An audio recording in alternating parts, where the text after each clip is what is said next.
ஆண்டவருடைய நாமம் மகிமைப்படுவதாக. அன்பானவர்களே, இன்றைய வார்த்தைக்கு உங்கள் அன்புடன் வரவேற்கிறேன்.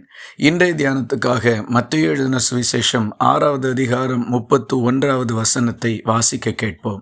ஆகையால் எண்ணத்தை உண்போம், எண்ணத்தை குடிப்போம், எண்ணத்தை உடுப்போம் என்று கவலைப்படாதிருங்கள். ஆண்டவராகிய இயேசு கிறிஸ்து நம்முடைய உலக வாழ்க்கைக்கு என்னென்ன அறிவுரைகள், ஆலோசனைகள் தேவையோ அவைகள் எல்லாவற்றையும் நமக்கு கொடுத்திருக்கின்றார்.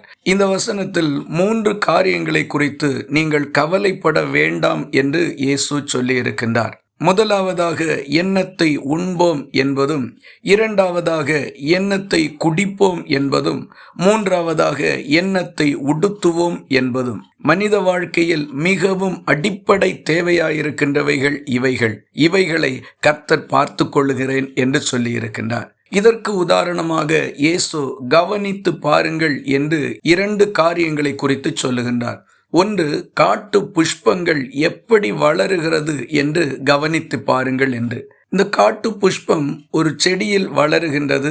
இந்த பூவை உருவாக்குவதற்காக இந்த செடி எதுவும் செய்யவில்லை, கர்த்தரே அதை அவைகளுக்கு கொடுத்திருக்கின்றார். இரண்டாவதாக, ஆகாயத்து பறவைகளை கவனித்து பாருங்கள் என்று சொல்லுகின்றார். தங்களுக்கு உணவு தேவை என்கிறதற்காக அவைகள் விதைக்கவும் இல்லை, அறுக்கவும் இல்லை.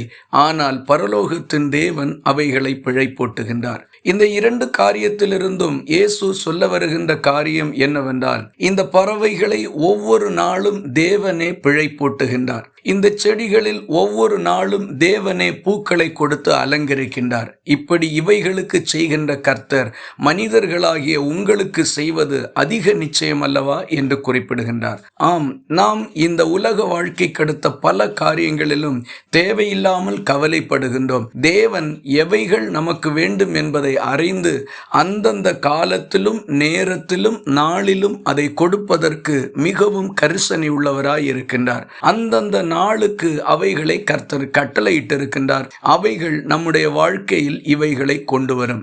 ஆகவே வீணாக கவலைப்படுகிறதை விட்டுவிட்டு தேவன் நமக்கு நியமித்திருக்கிறவைகளை பெற்றுக்கொள்வோம் என்கிற நம்பிக்கையிலே பலனடைந்து மகிழ்ச்சியோடு ஒவ்வொரு நாட்களையும் கடந்து செல்வோம், சமாதானத்தோடு இருப்போம். இந்த வார்த்தைகள் இந்த நாள் முழுவதும் உங்களுக்கு ஒரு ஆசீர்வாதமாய் இருப்பதாக. ஜெபிக்கலாமா?